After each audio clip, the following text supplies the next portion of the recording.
kwartier lang, echt niet. Dat snappen wij ook wel, dat dat niet kan. De treinen zijn gekomen, verkeer rijdt af en aan. De treinen zijn gekomen, verkeer rijdt af en aan. Hoe kom je nou op zo'n idee? Ja, dat is eigenlijk in deze kerk ontstaan. Ja, we waren hier in de kerk en ik keek om me heen en ik dacht, wat is dit niet een fantastisch theater eigenlijk. Maar ik wist ook van de verhalen die er zijn. En ik denk, elke kerk in Friesland heeft een bijzonder verhaal. En het zijn soms religieuze verhalen, het zijn soms historische verhalen, het zijn soms actuele verhalen. Maar er zijn zoveel mooie anekdotes. En ja, toen praatte ik daar met Bouke Oldhoven over. Toen dachten we, al die kerken zijn al een theater. En eigenlijk zit er omheen. En we hebben nog een heel mooi verhaal. En je hebt een geweldige gemeenschap vaak in de dorpen die dat daarmee kunnen spelen. Je hebt kunstenaars. Nou, dan heb je eigenlijk alle ingrediënten voor iets bijzonders. Nou, toen zijn we een beetje gaan praten met kosters. We zijn gaan praten met theatermakers, met amateurverenigingen, met muziekmakers. En iedereen werd enthousiast en alleen maar enthousiaster. En toen dachten we, dit is een geweldig idee. Zo enthousiast dat er maar liefst 80 aanvragen in. Daar hebben 32 geselecteerd. Op basis van wat? Ja, we hebben echt een commissie gehad op basis van een heleboel.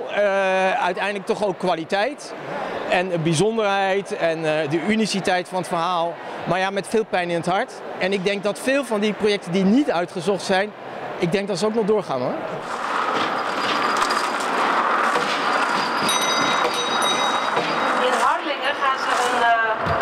Hele bijzondere beeldende theaterbeleving veroorzaken. Ik zeg ook echt beleving. Een voorstelling moet je denk ik niet noemen. Dit is het verhaal van Harlingen, het eeuwige gevecht met de zee. De overstromingen en hoe dat de denkwijze van Harlingen bepaald heeft. Om echt aan het randje, het begin en het eind van de wereld te zijn. Dus dit is het verhaal wat je in een Haagse kerk te zien krijgt. Ja, en dit is deze heet Springtij, maar er zijn nog echt, er komen veel grotere monsters die de overstromingen zullen symboliseren. En die worden met het publiek gebouwd en door het publiek gespeeld. De Vrijtinker, dat speelt hem al in de Mauritiuskerk in Drils. Wat is dat? Het is een muziektheater. En op 5 verschillende locaties. Het begint en eindigt in de Stadsherberg.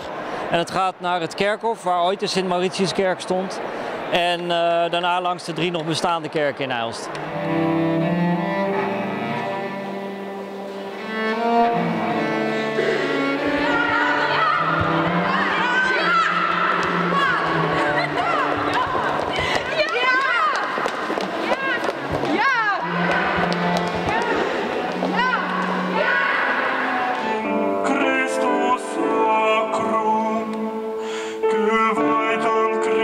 Nou, weer vanmiddag de passenconferentie van de Culturele Haardstad, de organisatie en de provincie en de gemeente om extra geld aan de kant te zetten van de projecten.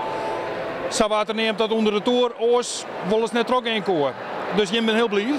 Ja, we zijn hier geblied, maar onder de toer is sowieso al door het Prins Bernhard Cultuurfonds en Oranje Woud had al ondersteuning gekregen. Wij gingen sowieso door.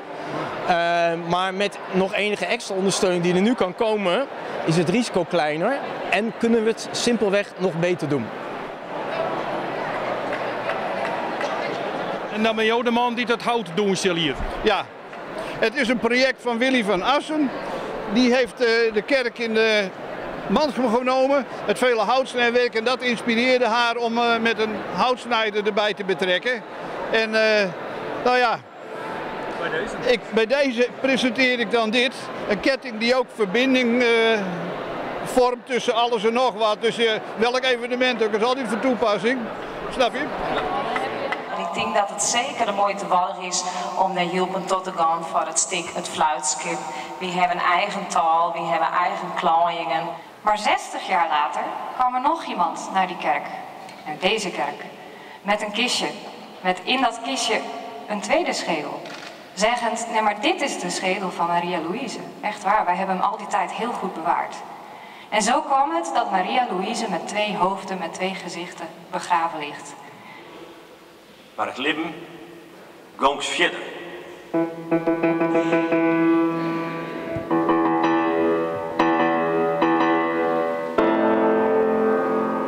eccitare mentre preso da delirio non so più quel che dico e quel che faccio eppure troppo sforzati